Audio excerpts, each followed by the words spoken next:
Welcome to this tutorial video on SVG, Scalable Vector Graphics. And what we're going to be doing in this tutorial is recreating this image on my right using SVG in this file here. And what I've got set up here is just a basic HTML document which we're going to be putting in our SVG code into.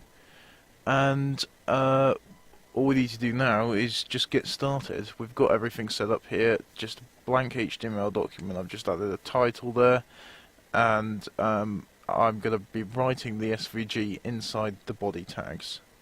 So start off SVG width.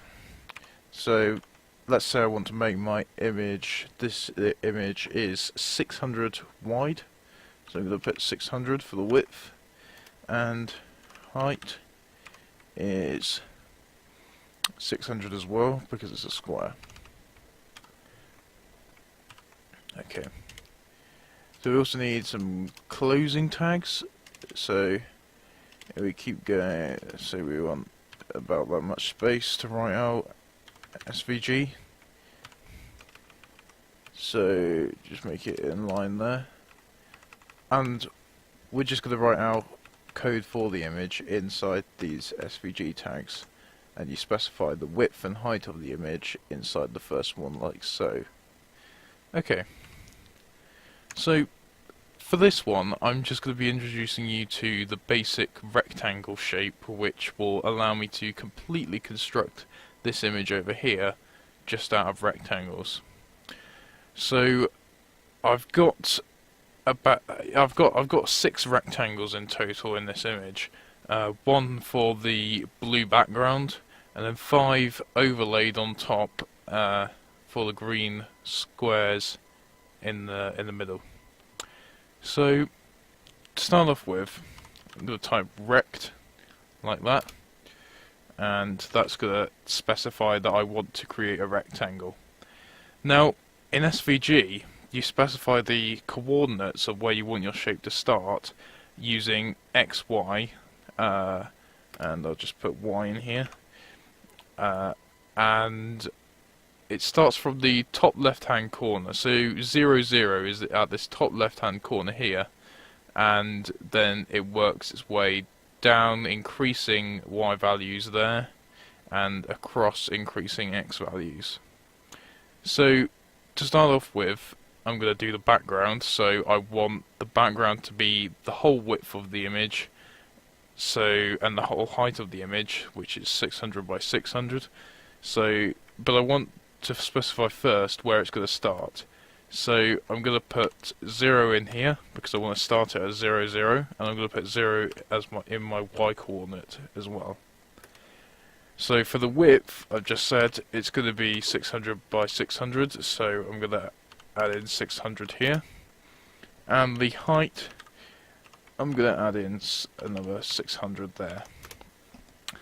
Now when I'm creating my shape, I'm going to want to let the browser know what colour I want the shape to be, what the border colour is. You can see we've got a slight black border here, and how thick I want that border to be, and what the colour of that border is, so in this case black.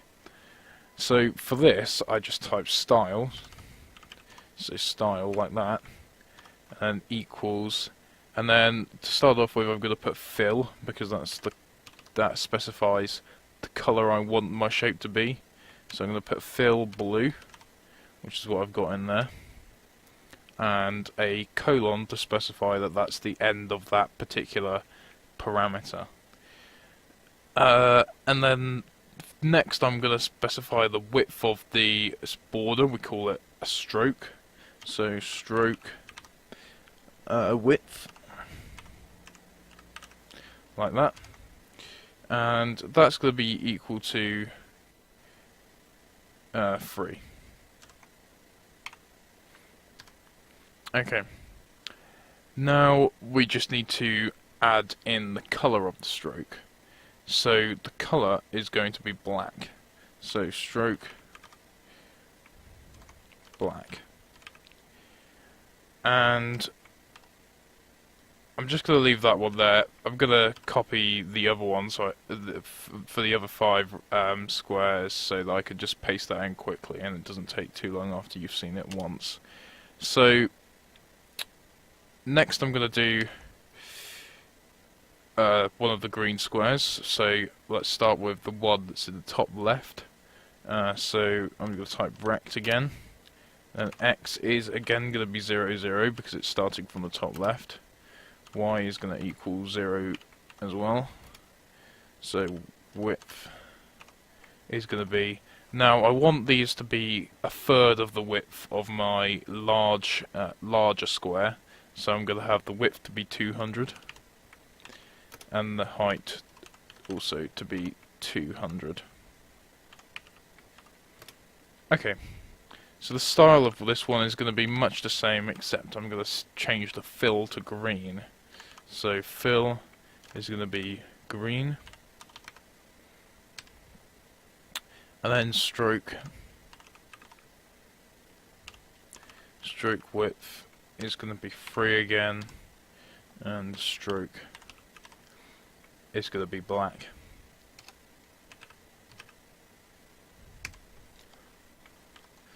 Okay.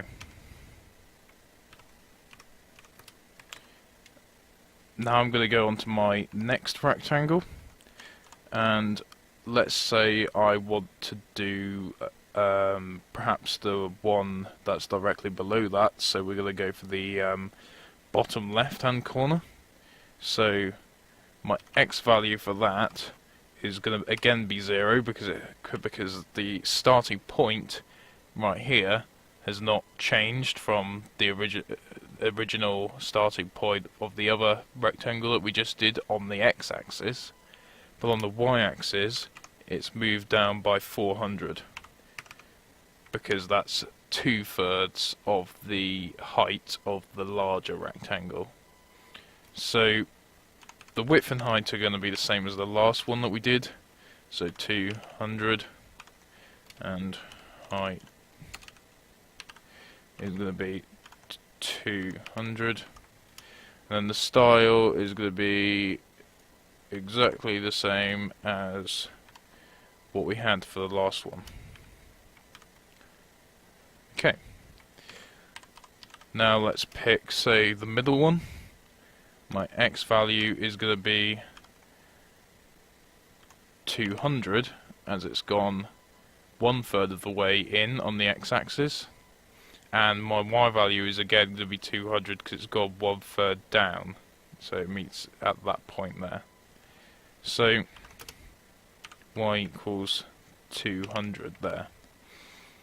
And then my width and height are going to be the same once again. All I really needed to change for that one again was the x and y coordinates, because my style is exactly the same as well. Okay, moving on to the top right one then, we're going to type rect again to specify a rectangle, and x is going to be equal to 400 at this time because it's 400 of the way across, 2/3 of the way across the larger square, so 400. And y for this one is going to be 0 because the top left hand corner of that square has not moved down anything on the y-axis. Okay, so my width and height are once again the same, and my style is exactly the same. Okay, moving on to the last rectangle then. I'm just going to add in the bottom right hand corner one.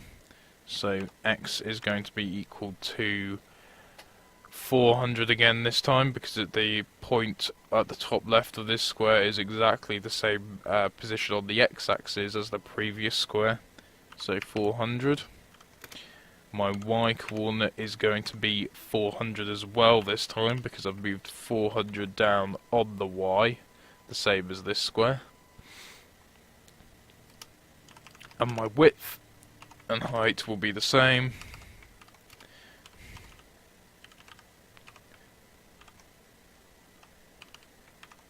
and my style will be the same.